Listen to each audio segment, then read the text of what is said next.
आज हम बात करने वाले हैं अर्थमेटिक प्रोग्रेशन को, जिसको हम एपी भी बोलते हैं। तो इस जो ये अर्थमेटिक प्रोग्रेशन होता है, इसमें एक सीक्वेंस दिया जाता है। सीक्वेंस की नेक्स्ट टर्म में ऐड हो जाता है हमारी 1 डिजिट।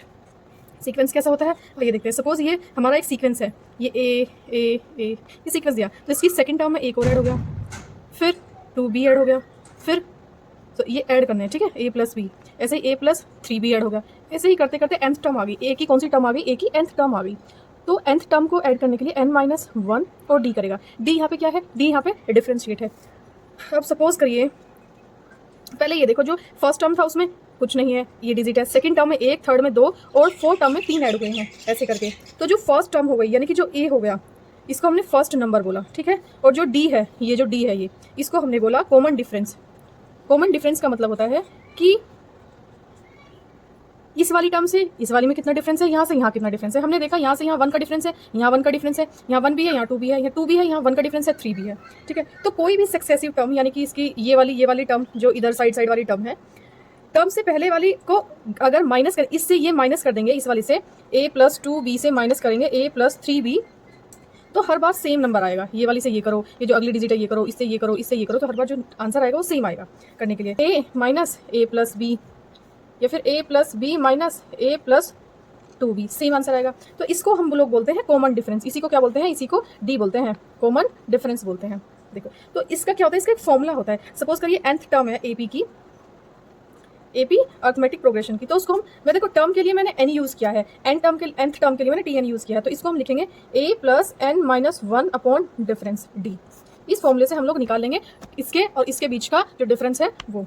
अब अगर सम दिया हो, इसका सम निकालना हो तो कैसे निकालेंगे, देखो, इसका सम निकालने के लिए सम ऑफ फर्स्ट एंड टर्म और सम ऑफ एपी अगर निकालना हो तो हम लोग कैसे निकालेंगे, देखो, सम ऑफ के लिए मैंने ऐसे यूज किया है, एन टर्म के लिए निकालेंगे तो n/2 2a माइनस n-1, तो 2a प्लस n-1 d, ये सम निकालने के लिए हो गया एन टर्म का। इस फॉर्मूले को हम ऐसे भी लिख सकते हैं, Sn equals to n/2 first term plus second term. ये फर्स्ट टर्म होगी, ये प्लस होगी second term, sorry last term, first term और लास्ट टर्म। इस फॉर्मूले से भी हम सम निकाल सकते हैं अर्थमेटिक प्रोग्रेशन का। इसके लिए एक क्वेश्चन करके देखेंगे। देखो, ये क्वेश्चन है, क्वेश्चन कहता है find the number of term and sum of given number. क्या करना है, नंबर ऑफ टर्म फाइंड करना है और फिर सम ऑफ गिवन नंबर टर्म करना है अर्थमेटिक प्रोग्रेशन का। तो फॉर्मूला लगाएंगे किसका, टर्म, nth टर्म कैसे निकालेंगे। फॉर्मूला हमने अभी पीछे देखा था, फॉर्मूला था nth टर्म n-1 d, ये फॉर्मूला था। पर सबसे पहले डिफरेंस देख लेते हैं कितना है। यहाँ से यहाँ कितना आ गया, +4 है, फोर्स का डिफरेंस, यहाँ पे 4 का डिफरेंस, यहाँ पे भी 4 का डिफरेंस, तो 64 nth टर्म निकालते हैं। 64 इक्वल्स टू a कितना है हमारा 4, a कितना है, ये 4 है। अब करेंगे हम n-1 और डिफरेंस कितना है यहाँ पे 4।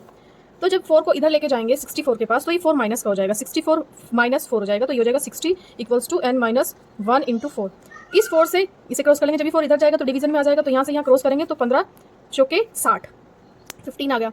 ये हुआ 15 n-1। जब हम n निकालेंगे और 15 का -1 और -1 हो जाएंगे 16, तो n टर्म हमारी आ गई 16। अब हम सम का फॉर्मूला लगाएंगे। सम का फॉर्मूला था हमारे पास सम निकालने के लिए n/2 2a plus n-1 difference d। इस फॉर्मूले में रख के हम लोग क्या निकालेंगे, हम सम निकालेंगे। देखो, n कितना निकला है, 16 निकला है, 16/2 2a हमारे पास कितना है 4 है, तो 4 लिखेंगे।